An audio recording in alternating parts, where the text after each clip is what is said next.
everybody, welcome back to my channel. Today I'm going to be showing you a flip through of my new bullet journal that I've started for July of 2020. In my previous video, I have gone through this kind of setup process of creating this bullet journal. That video is more of a decorative type of video in that it doesn't show you the actual contents, but just how I came up with the ideas. So if you want to watch that, please go ahead. The bullet journal notebook that I'm using is by True You Culture, and it is their 1 day, 1 page grid diary. I did have it in the A5 size, and I cut it down to the B6 size.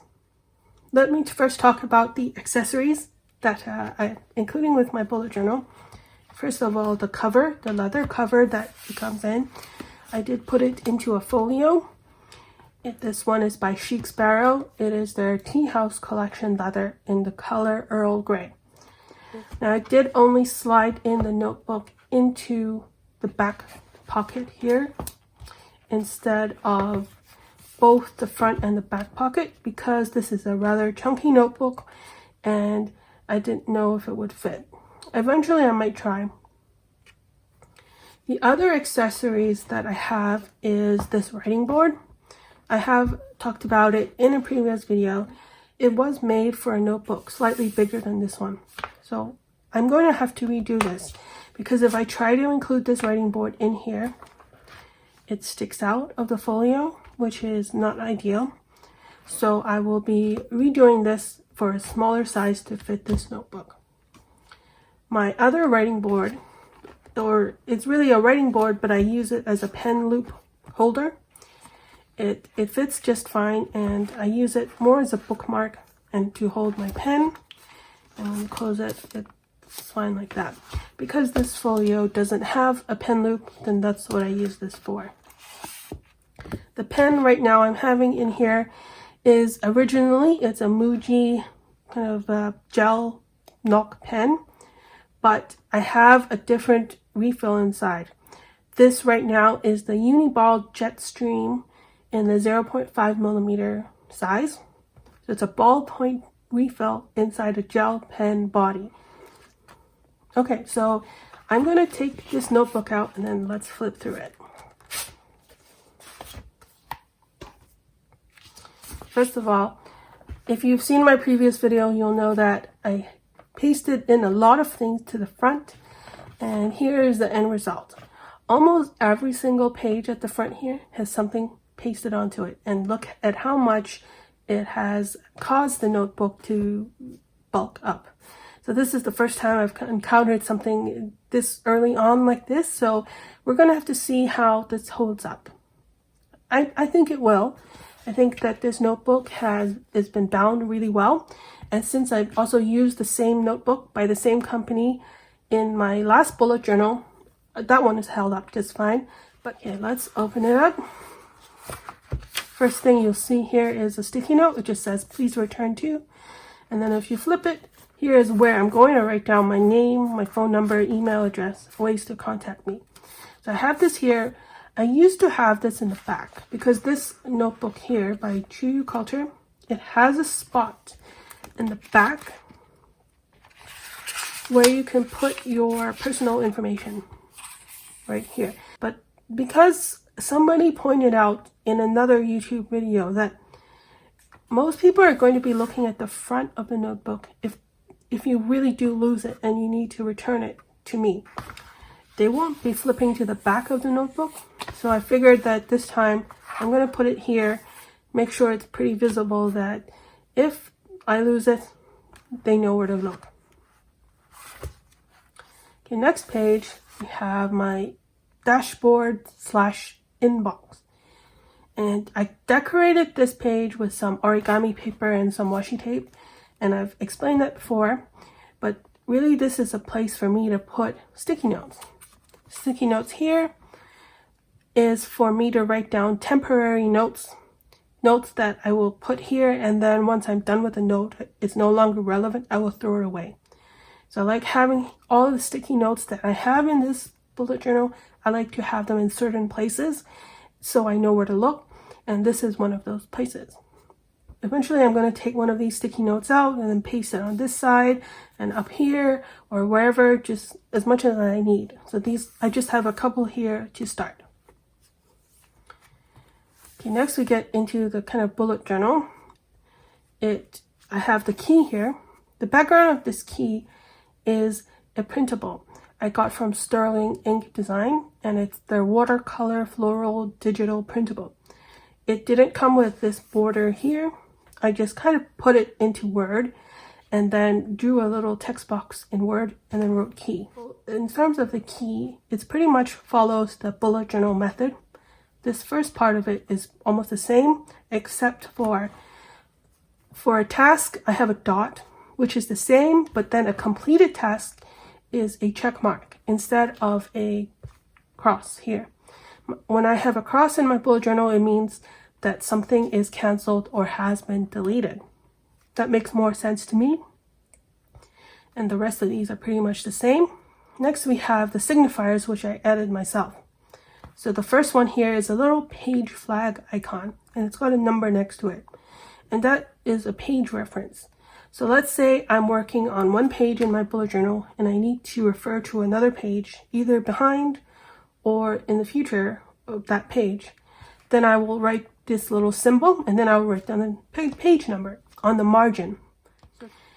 Then I'm going to move up here for a second and show you that I've decided to color code this page flag icon depending on which notebook I'm using. Because this is my bullet journal, it's my everyday carry, but I also have other bullet journals. It's not an all-in-one thing. I have a collections bullet journal, and it just says the collections. So I use this separately because I like to keep this at home, whereas I like to use this as an everyday carry. I like to keep the contents of it separate. The first page flag icon here doesn't have any color to it, and it refers to this bullet journal. And of course, that's the easiest way for me to do it because I'm usually using one pen. I draw the page flag icon. I know that it refers to the current book that I'm in. This next one is my volume 1 bullet journal, and it's got a yellow color code to it. The yellow, I use the Tombow brush marker, and it is in the color 062, which is why I've written it in pencil, just in case I forget. And my last bullet journal went from January to June of 2020. That's my volume 1 bullet journal. And I will likely refer to some of those notes in that bullet journal because I haven't migrated them into here. And I don't think I need to migrate them. The next one we have is the collections bullet journal, which I mentioned here. It also uses a Tombow brush marker, and this one is just a light blue. Okay, so now we're finished explaining this part. I'll go back to the signifiers here. The next signifier is J, and that stands for journal. And I have a long form journal. So let's say I'm writing something in my daily log in this bullet journal. If I write something about something significant that happened today in my daily log, and I know that I want to write about it in my other journal, my long form journal, then I'll put the J here. So when I'm looking back, I know that I've written about this same event in 2 different places. E stands for Evernote. So I do use Evernote, which is a digital notes app. And sometimes I will start a project or start a note in here, and then I will end up moving it to Evernote. And then these icons are just for me to document things that happen during the day. Like this music icon is for what I'm listening to. This cloud icon is for weather. This TV icon is for watching. And then BL or D is for breakfast, lunch, and dinner. So those are pretty self-explanatory, I think. And then the last one is a little envelope icon for email. Okay, next is just the cover page of this planner. I'm going to be writing volume 3 here, and I'm going to be writing the start date and the end date of this bullet journal. Okay, next we get to the index. I did paste in this page using a printable. The printable is from Sterling Ink Design, and it is their B6 size grid printable. It's got this lovely border around the side. It is 4mm grid. It is offered in a 5mm square grid, but I asked them to customize it because the rest of my notebook is 4mm. So here I have the index, all of the collections that I have, and then I started numbering not at the first page. I started numbering much lower, so that is why the page 1 starts down here, whereas these at the top don't have any page numbers. And I did use a pencil to draw a line down this middle here on this side as well, just so that I can line up the topic and the page number much easier. Then I have another 2 blank pages for the index. In my last bullet journal, I used almost 3 pages of the index, so I just have an extra page here just in case. And then next we get to a year at a glance. These I also printed out and stuck in here. I created this one myself back in 2019 to put in my collections bullet journal. So I just updated that one for 2021. I like having this here just for a reference, and I also have included the week numbers all along the side, so it's good for an easy reference. Okay, next, after the year at a glance, we get to the monthly pages. I have only printed out and stuck inside this bullet journal those pages from July to December, and all of them follow the same type of format. It has the month. It has the month as an overview here, and then there's a little habit tracker here. I don't write down the actual habits, I just label them A to G. And now I know off the top of my head what those are, but I know that eventually somewhere I have to reference exactly what they are. I probably just put them on a sticky note and stick them somewhere. Then there's a little place for notes here, but I can also put notes at the bottom here where there is no dates. Now this I added as a decoration, and that will be a preview for my bullet journal theme for July of 2020. I do pick a bullet journal theme. I pick some different colors for every month. And I have not really filled out most of the dates here yet because I don't want to show it to you, but here's, one of the bigger public holidays into July of 2020. I have a little bit of signifiers here. A dollar bill means that I have a bill due. G means it's garbage. This is the start of the collections in my bullet journal that I put at the front of the bullet journal. And this is also where I started numbering. Now, something I realized when I was setting this up was I'd like to have my page number or the odd page numbers start on the right side of the page. That means everything on the right is odd, everything on the left is even. But for some reason for this year, this starts off with an even number instead of the odd number. So I put 1 here, but now I don't have anything here. This is my sales tickler. But it is a way for me to track the different sales that I may or may not participate in, whether it's online or not. The way that I do this is very similar to the Alistair method.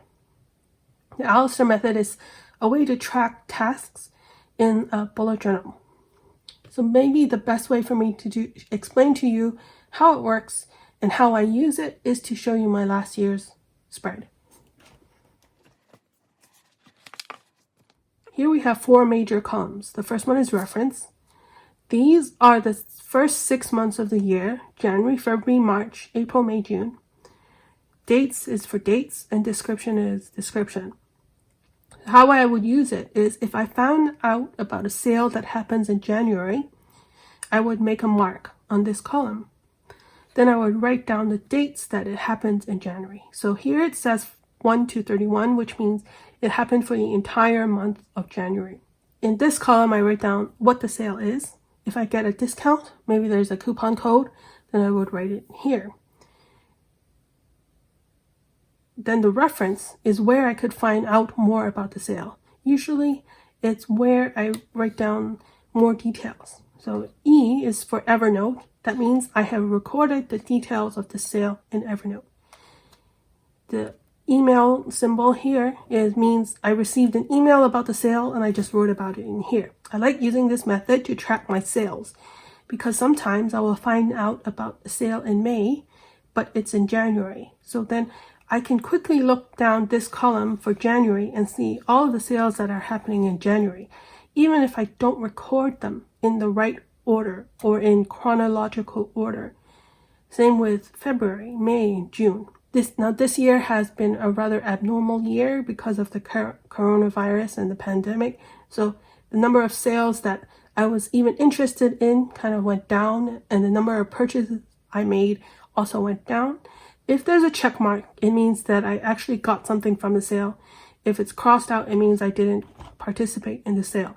And overall, I want to have more crosses than check marks. And down here, I've also just wrote a little bit of a key to explain exactly what I was saying. Well, now we go back to here. It's the same thing. We have a reference, the last 6 months, the dates, and the note. On the right side here, I list down a list of sales that I know that are coming, but I don't have the details for. For example, I know that every year Black Friday happens. In 2020, it happens to be November 27th, but I don't know if several companies will be having Black Friday sales. Once I know about those Black Friday sales for each company, then I'll write them in the sales tickler. But this is more a general annual sales event kind of thing. Same with Cyber Monday, Fountain Pen Day, and I have a couple of more things. Local events, I know that they have sales every quarter, then I would write those here. I just haven't finished filling it in yet. Same with coupons. If I have any coupon codes, I sometimes may just put the coupon code on this side. Sometimes I may put them on this side. It depends on how long they last for. If it's kind of a coupon code that's an indefinite code that lasts forever, then I would put it here. So this page is self-TMO, and TMO stands for talk myself out of. TMO is an acronym that I've learned from another community, so I use it here. But this is something just to make myself more mindful about when I make a purchase or when I take an advantage of any kind of sale that I have listed here. One of the things I know about myself is I love a good deal. So if something is on sale, even if it's something I may not want or need, I may want it more because it's on sale. So I always have to check myself or talk myself out of not buying something. And to do that, I ask myself all of these questions. I've had this type of list for a long time. It's just the questions kind of changed over time. I've added to this. Maybe I'll read it really quickly. Why do I want this specific item? How does this add to my current collection? What comparable items do I already own? Will I be willing to use my current items less if I purchase this? Will I be using this item immediately, or is it a backup? If it is a backup, why do I need to purchase it now? Have I slept on this purchase, which is especially for the more expensive ones? If I haven't slept on it, is this an impulse purchase? There's always going to be something new that you will be intrigued by. Will you be intrigued by this one in the future? Do I need to own this item to be able to enjoy it? If the item I want is being sold online, can I buy it locally instead? I want to prioritize supporting local businesses. Do I want this item only because I see other people own it? So after we have this, we have my wish list. So if I put something in this wish list, I have to make sure that I ask myself these questions before I actually buy something from the wish list. And if I want to buy something, then I have to make sure it's in my wish list before I buy it. Okay, next we get to my monthly review. So this particular one is my monthly review. This is the process that I go through at the end of every month in my bullet journal. And for the most part, it is following the bullet journal method. Because, for example, if I have tasks that I haven't finished at the end of the month, then I have to migrate it to the next month. And then I have to ask myself the 3 questions. Why is it incomplete? Does it matter? And is it vital? So you can read through that, hopefully, if you like, I don't think I want to go through all of it in detail. Here I have a sticky note. I carried it forward from my last bullet journal, but I use it as a sticky note because sometimes when I have a list here of all the things that I need to add to my calendar, I will just put it here, and then I will start filling out this calendar, and these are the type of things that I would put in here. But then I put it in the monthly review section just so I can remember where to find it. Okay, next we get to some kind of reference page. So this is a list of all of the paper sizes that you typically find in the planner community. There's the smallest one, which I'm comfortable with because these are pretty much all relevant to me. The smallest one is A6, then we go all the way up to A5, B5, A4 legal, and so on. The 12 by 12 here is 12 by 12 inches, which is like a scrapbook paper size. So I always like to see a reference here in both centimeters or millimeters and inches, because now this side is blank because sometimes I will use this when I'm on the go, and then I'll write down some notes here, but usually it's also on a sticky note, and then I just leave this blank. Okay, next page is an ideas page. It's just a place for me to write down ideas I have for my YouTube channel or even any other type of ideas. So it's kind of like a brain dump area. I have an idea here, and then I have a reference column, because once I have an idea here, if I expand on that idea, then I will move it somewhere else, out of this page and somewhere else. The reference could be a page number in this bullet journal. It could be an email, or it could be an Evernote or anything like that, and it would go in here. Okay, next we get to the planner notes section. My planner notes is a place for me to write down thoughts on my planner. There's a YouTuber called Vegan Organizer, and she has a planner, which is a planner about her planners.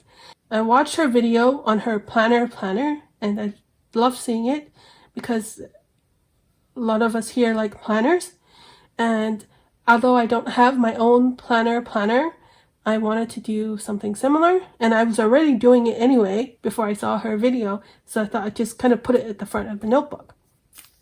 So in my last bullet journal, I had the planner notes because it was my first time using this notebook. So in my planner notes for last year, I had to write down, okay, by the time I get to the end of the notebook, what do I think about the notebook? Do I like the pages? Do I like how chunky this notebook is? I don't know if you want me to go into that detail because it's kind of like a review of this notebook, but not many people have this notebook, so it's kind of irrelevant. The things that I've written here now is something I'll consider by the time I get to the end of this notebook. And that is, how do I think about this chunky thing at the front right now? That's the main thing I have to decide. What's the quality like? And will I also be using this same notebook next year? That's pretty much what I've summarized here. This is kind of like a running diary of sorts. I write down the date. So today is June 30th. I just wrote down, I had to rip one page out of here because I messed it up. I like to document these kind of things. Another example would be, on this date, I decided I'm not going to do a weekly spread anymore because I don't need to. So I like having this here as a kind of timeline as to what I've decided to do or not to do, because for the bullet journal, every single page, you start a new page and you get to refresh your process and your method. And I like to document exactly what I changed in this way. Then we have another page for planner notes, and I continue on with this.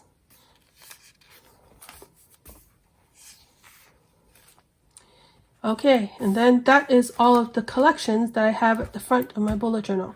Now I have all the other collections in my other bullet journal, just as a reference. And now we get into July of 2020. Here we have the cover page for July. I do like to pick a bullet journal theme for every month. You'll see here that I've cut off one page, and that's what I referred to a couple of pages ago. I ripped out one page because I didn't like how it looked. I redid it. My theme for July isn't really a theme, it's just a color scheme. I decided to use some stamps. So I have these little kind of small stamps. I got these from AliExpress, and they're just these little symbols. So I decided I wanted to use these stamps as a decoration. I picked 2 different colors of ink. These are the Versa Magic Chalk inks, and this turquoise one is Turquoise Gem, and this yellow is Mango Madness. These chalk inks are not supposed to bleed through on the Tomoe River paper, which is why I got them, but I don't think it works that well because just looking at the stamp here, it doesn't show off the detail that well. Whereas if you look at my other Fabriano paper here at the calendar at the front, the details of the stamp show up a lot more because this is a different type of paper as opposed to this one. So I don't know how I like this chalk ink. I do like the colors, but I don't like how it works with the paper. But since I already bought the ink and I bought the stamps, I might as well use it. Next we have the golds page, and you'll see that I kind of using the same kind of color scheme and the same font. Which the markers here I use is from Crayola, so they're the Crayola Super Tips. Here I have my goals section, so it's a place for me to write down my goals for the month, and really it's more of like a master task list of things that I want to finish for the month. Here I have another place for me to put sticky notes. This one I have printed on the sticky note. It is a blank sticky note pad, and I printed on it. And again, this is also from Sterling Ink. I just wanted to try it. It was a freebie from her Facebook group, and it's got like a tracker here. It's a weekly tracker. So I thought I'd print a couple of them and stick them in here and see how I use them. Otherwise, I would just use a blank sticky note. And I use these because I want to use them up. And then after I'm using this one up, then I'll use the blank one. It doesn't really matter. Next we have a waiting for page. So here I write down all of the things that I'm waiting for, like mail that I'm waiting for. For example, I haven't filled it in, but I'm waiting for something that was shipped in the end of April. And I think because of the pandemic, everything has been delayed, but it's almost 2 months now, so I've been waiting a long time. So here you'll see me use the stamps at the top and the bottom for decoration. Next we get to lipstick a day, and this is something that I do every month. I write down all the days of the month, and I write down the lipstick that I wore that day. Now sometimes, especially now, I don't even wear anything, but I like having that because it kind of challenges me to wear something, because I have some items that I want to use up, and that's a way for me to document that I used something or I didn't use something.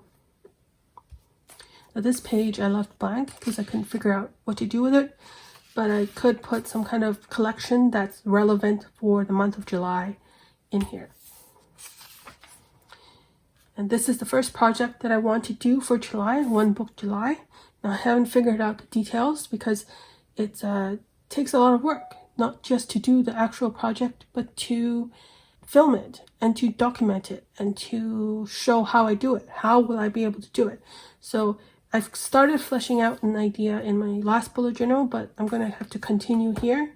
So I thought I'd just create the spread at the beginning of the month so I can continue thinking about what to do. And if you see me in my next video talking about One Book July, then you'll know that it started from here. Okay, so next we have the daily log. So every time I have a daily log, I will write down daily log at the top, and I'll write down the date on the other side. And then I just continue my rapid logging. So this is the 1st of July, and it's Canada Day. So I write down Canada Day with a little event signifier, and then I continue on with my test for the rest of the day, and that's it. So I won't show you what I write down, but that's how I do it.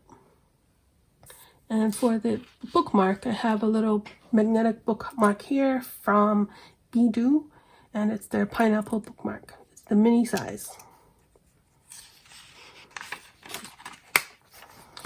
And here I've just stamped the decoration that I want to do for each page, just for a couple of pages in case I don't have the time to do it for every page.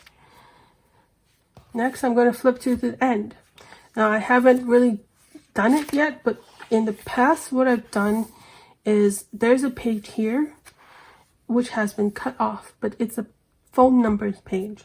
So what I plan to do here also is to paste in something that has a list of all the important phone numbers and addresses that I might need to have in a bullet journal.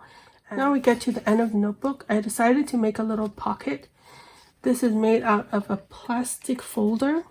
I was watching a video recently from another YouTuber called Tiny Journaler, and she had this, so I thought I'm just going to do the same thing. I just took a folder, cut it down to size, and stuck it here. And this is where I put my sticker dots, which I use for color coding. And this is a piece of tracing paper. And I printed out the floral pattern from Sterling ink again. It's just to cover it up.